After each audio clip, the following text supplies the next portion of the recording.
Bonjour à tous, chers membres de la page Art Thérapie.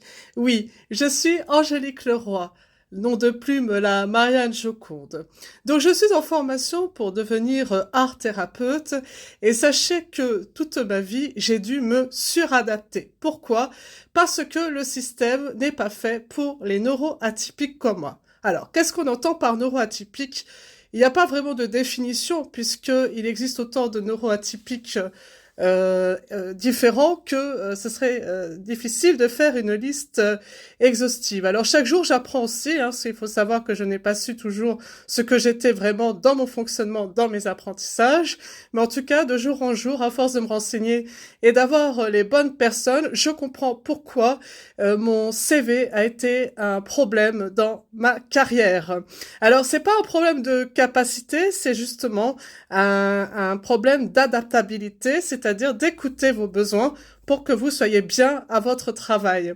Alors, j'ai été amenée plusieurs fois à former, même dans le cadre de mon travail, parce que j'étais quelqu'un de très performante, et j'ai pu proposer des choses, aussi bien dans les supports de formation, mais aussi dans la façon de dispenser les formations.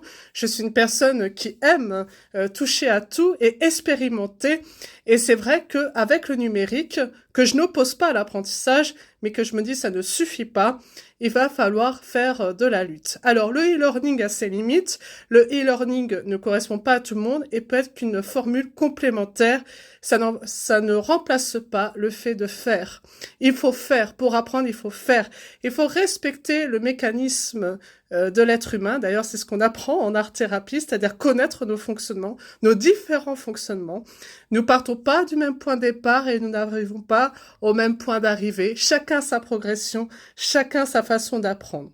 Donc normalement, quand on est un bon formateur, eh ben, on est capable, selon les profils que l'on a devant soi, de pouvoir proposer un plan A, un plan B, un plan C. C'est s'adapter. Ce n'est pas à l'apprenant de se suradapter, c'est aussi au formateur de chercher comment aider au mieux la personne pour atteindre son objectif. Alors moi j'ai commencé l'apprentissage à langue arabe, ce qui est quand même pour moi un énorme challenge, puisque je suis devenue sourde unilatérale et que je suis multidis. Alors vous allez me dire, comment je sais que je suis multidis?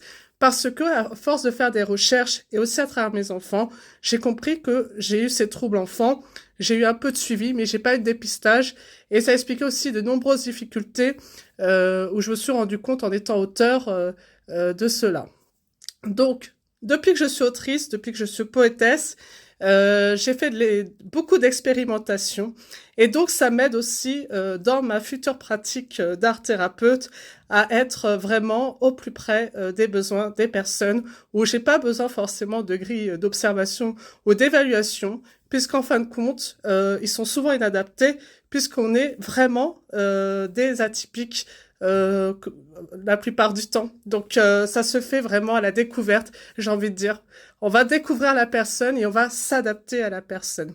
Alors pour apprendre l'arabe, ce week-end, j'ai fait le salon du Maghreb et j'ai trouvé deux jolis livres qui sont vraiment très bien faits et très ludiques, où il y a l'alphabet arabe normal et de façon illustrée, c'est-à-dire si vous avez envie de faire les lettres de façon plus fantaisiste. Donc vous avez par exemple ici le Khalif avec le lapin indiqué qui s'appelle Arnab. Et vous avez donc la possibilité de vous procurer, si ça vous intéresse, Arabe Alphabet, Françoise Juin. Et donc à partir de ça, je me suis amusée à essayer de le faire au pastel. Donc il existe des pastels secs ou des pastels gras. C'est des choses que je n'utilisais pas avant, que j'ai découvert en stage d'art-thérapie. Et donc voici ce que ça donne avec des encres à pulvériser. C'est des encres que j'ai achetées chez Action.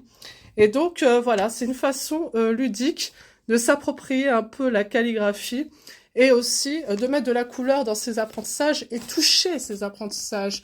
Je pense que toucher ses apprentissages c'est le meilleur moyen d'apprendre. Alors, j'aime les couleurs, j'aime tout ça dans la façon d'apprendre. Que ça soit quelque chose où on a le temps aussi de s'approprier les choses, parce que maintenant on veut toujours aller vite, mais on ne peut pas toujours aller vite. On peut être efficace que quand on prend les choses étape par étape.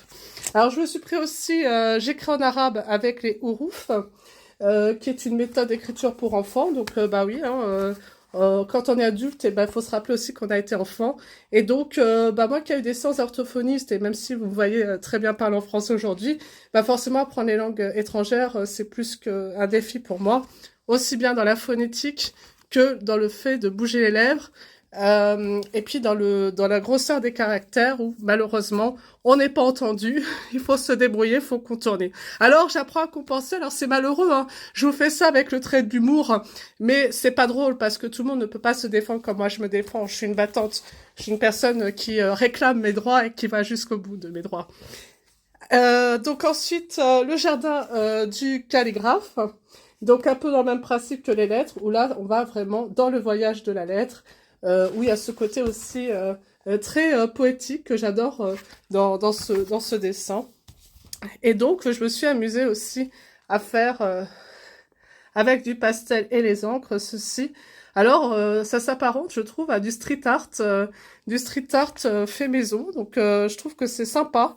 C'est quelque chose que je vais développer certainement dans ma pratique des arts thérapie. C'est une façon d'égayer, de s'approprier, de voir autrement les langues aussi. Et voilà, donc je voulais vous partager ça.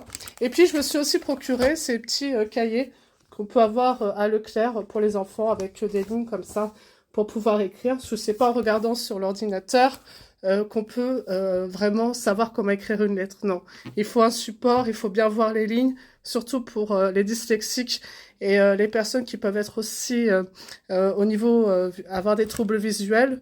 Donc, si votre regard fait autofocus comme un appareil photo et que ça saute, bah si vous le voyez à l'écran, bah c'est pas pareil que quand vous voyez sur un support papier. Donc, moi, je vous parle sans être médecin, mais vous voyez, il n'y a pas forcément besoin de faire des études pour comprendre qu'il y a des choses qui ne vont pas dans le système qu'on nous propose. Et pourquoi je me suis reconvertie dans les arts thérapeutiques? Parce que ça met en œuvre tout ce que j'ai pu apprendre toute ma vie, tout ce que j'ai pu aussi proposer en amélioration, en transformation.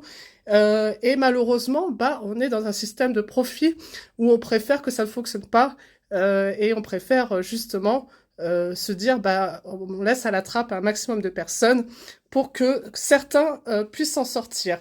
Mais c'est pas ma philosophie de vie, donc je résiste.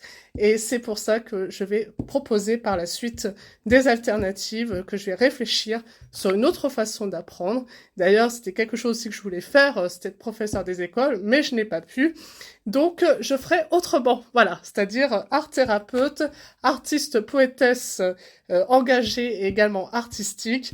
Et dans tout ce que je fais, il y a des messages et également un élan pour pouvoir aller toujours plus loin, toujours plus beau, toujours plus haut.